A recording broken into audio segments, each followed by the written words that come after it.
Le pingouin qui voulait voler. Pip était un petit pingouin qui vivait dans les terres glacées de l'Antarctique. Comme tous les pingouins, Pip était un excellent nageur.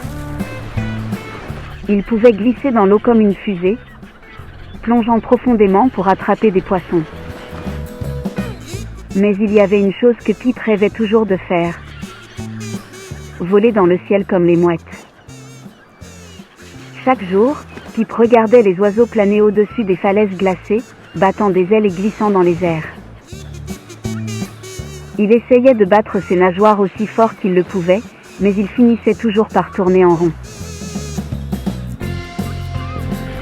Un jour, Pip décida qu'il allait voler, quoi qu'il arrive. Il monta jusqu'au sommet d'une colline enneigée, déploya ses nageoires et sauta. Mais au lieu de s'envoler, Pip dégringola la colline et atterrit dans un tas de neige. Alors qu'il secouait la neige, son ami Waddle, un vieux pingouin sage, s'approcha en riant.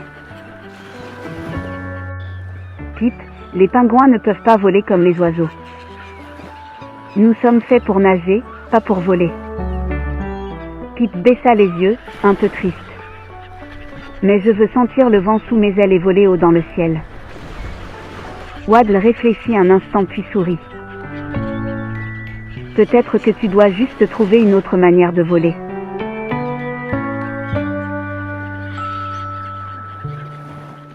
Le lendemain, Waddle emmena Pip au bord de la mer.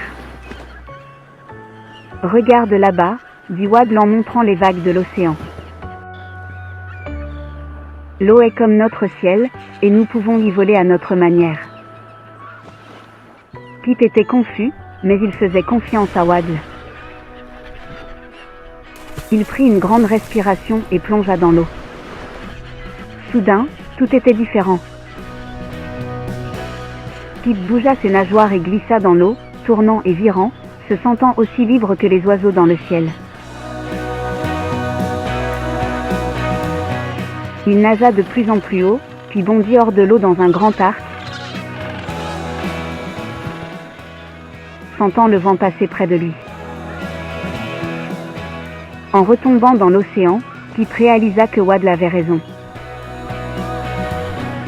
Il n'avait peut-être pas d'ailes pour voler dans le ciel, mais il pouvait tout de même s'élancer dans l'eau.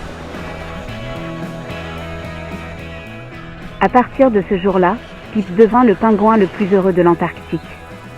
Il nageait et sautait, faisant des figures et des plongeons, se sentant comme s'il volait à sa manière.